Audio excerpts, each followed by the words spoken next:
Industrialization and fast-paced development are continuing a 40-year expansion trend in the Asian sector of the Pacific Rim. In California, robust international trade continues to power the engine of the state's economy. Southern California's ports handle steady growth in goods movement. World trade generates about 320,000 jobs for California. In the Southland, trade affects 1 of every 7 jobs. Cargo is the lifeblood of the region. The ports form the heart, which pumps the supply of goods through the arteries of freeways, highways, and rail lines. Population and employment in California continue to increase, providing a growing demand for more consumer goods.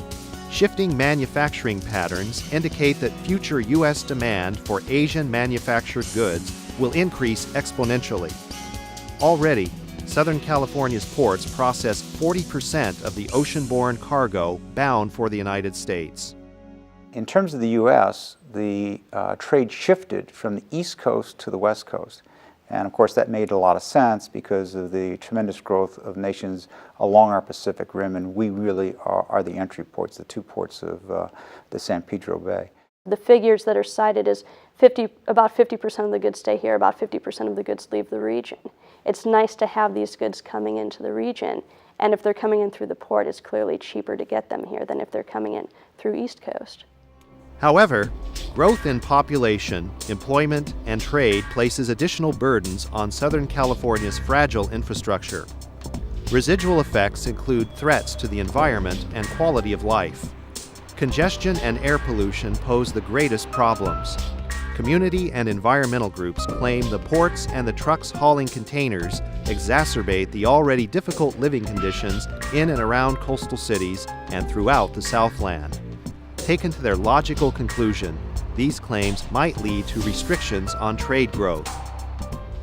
We're talking about tripling the growth. What are we doing to make sure that we do not increase the emissions that are being breathed by people here?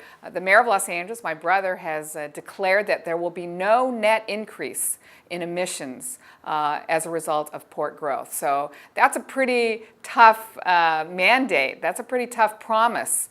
So we need to know what we're doing to make sure that we don't increase air pollution in this region. Ultimately, the region is confronted with a difficult choice: restrict growth at the ports or accept growth and deal with the problems it creates. The choice to restrict growth could likely lead to negative economic consequences. Consumer prices will rise if shortages of vital goods occur and delivery costs increase. In the short term, jobs may be lost from the California transportation and supply chain. Some business leaders suggest a downward spiral could occur, with businesses relocating outside of the area to avoid restrictions and higher costs. Trucking companies, warehouses, and ports located outside the region would be positioned to pick up any diverted cargo. As a result, these outside interests would stand to benefit financially. In terms of sort of an economic benefit-cost calculus, the benefits are diffused to a much larger area, and oftentimes the costs are localized to a well-defined area. And so in a place like Long Beach, and you can look at the pollution maps generated by the AQMD just as well as I can, you can see that we're probably bearing a much greater share of the air pollution that's associated with the transportation sector, simply because of the very nature of the way business is done. The other choice, to accept growth, will definitely benefit the local economy. It will keep consumers supplied with the goods they demand at competitive prices. Concerns about congestion and pollution are legitimate and must be addressed. With planning and foresight, investment, and the introduction of new technologies, the environmental impact of greater port traffic and goods movement can be mitigated. Quality of life can be preserved and possibly even improved if all stakeholders contribute to the effort. Just by the nature of goods movement, we do have impacts. But there's a lot of things that we can do to minimize those. Certainly there's no reason to have bad water quality as a result of the movement of vessels in and out, there's just no reason to have that, and I think it can be achieved. Same with air quality. Air quality is a little bit tougher because you still, even in the best case, if we can get down the emissions to the targets that we want right now, we're still going to have residual air quality emissions. So we have to grapple with just how much is acceptable.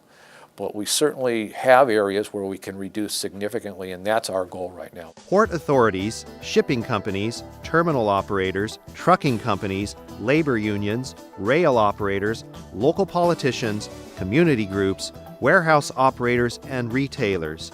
All of these groups must contribute, all must cooperate, and all may be faced with some compromises. Indeed, success already has occurred in some areas.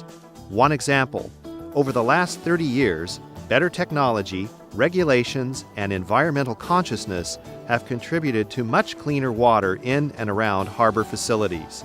2 studies show that water quality and the number of fish and marine life populating these locations has improved and increased substantially. I think historically too, the harbor has seen a lot of improvement. We can see that not only in our monitoring of the water quality, but also in the habitat here at the port. We find the eelgrass has grown up here in the port, which requires fairly transparent waters. And so we have eelgrass beds expanding. We have kelp beds in the harbor. Our lease turn site was number 2 in the state last year. We had over 900 nests, and so we see a lot of things, a lot of evidence that the harbor water and the habitat here is really doing well. Other successes are beginning to occur in the reduction of diesel truck engine idling at marine terminals.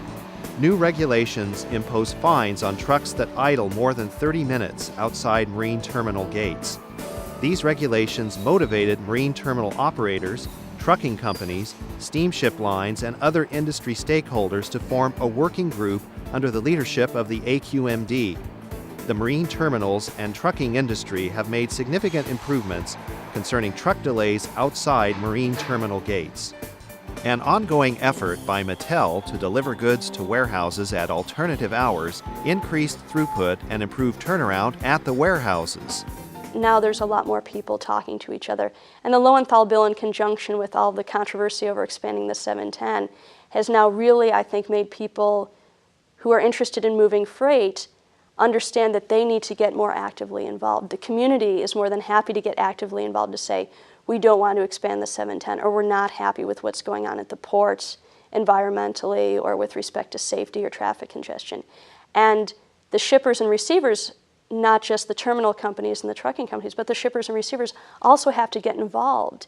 Even if they're not located in Long Beach or LA, if they're bringing goods through these ports, they need to be actively involved in these political decisions that are being made. Regulations involving the use of alternative and special cleaner fuels for diesel trucks and yard equipment should reduce harmful diesel emissions. A move to cleaner alternative fuels for some yard equipment is already occurring. A concerted effort spearheaded by the Gateway City's Council of Governments is replacing older, more polluting trucks manufactured before 1984 with newer, cleaner burning models built after 1993. Basically buy a new one and scrap the old one. It's a great program. We're hoping they get more money. We're working with them to try and get more money into that program and keep it going. There's, I think, somewhat 6,000 odd trucks out there that are in that inventory that we like to take off the road and replace with newer, less polluting trucks. It helps to keep the air clean. That's the main thing in this program, to helping to keep the air clean around. The benefits are less breakdown. If you don't break down, it's not jamming on the freeways. Better fuel mileage. It's saving a lot of fuel. It's hard to buy fuel right now, especially for the owner operators. You feel safe in this truck. Everything is working good. But thanks to the program, I got to pay just a small amount. The old truck was, you start out smoking like smoking men, old men. More use of rail and the Alameda Corridor to send goods eastward from downtown Los Angeles reduces the number of trucks inside marine terminals and on freeways and roads. Continued investment and rebuilding the transfer facilities are key to this positive development. The introduction of new tracking devices and seals on containers will be required by the Federal Department of Homeland Security. Originally intended for enhancing the secure tracking of cargo, a side benefit will be the rapid, highly efficient movement of containers throughout the port via greater information automation. I think it's really important to understand too that a strong economy and environment go hand in hand. I have visited, for instance, and traveled through Mexico with many of the ports there and talked to them about some of our programs, and their problem has always been that those are very lovely programs for you to have, but we just can't afford to do them. And so there is a very strong nexus between economic vitality and having progressive environmental programs, and I think that's where the U.S. is really strong. The future of shipping may include converting to shoreside powering or cold ironing for ships that have been specially prepared. These ships would turn off diesel engines and plug into local power while docking and unloading containers. Retrofitting old ships and outfitting new ships with the appropriate equipment is required for this procedure. I am optimistic about the future. We can have a port complex that between this complex and our airport, we account for 1/3 of the trade in the country. You're going to have a port complex that continues to grow, and you're going to have communities that are not going to suffer their quality of life. I believe you can have both. I think we will have both. I think we're on the way to having both. Community groups, politicians, municipalities, and other interested parties are justified in expressing their concerns about effects on quality of life.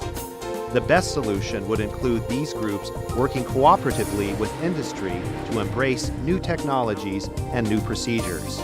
The goal for all stakeholders should be to join together to mitigate environmental impacts while preserving the jobs and economic prosperity that enhance the quality of life in Southern California.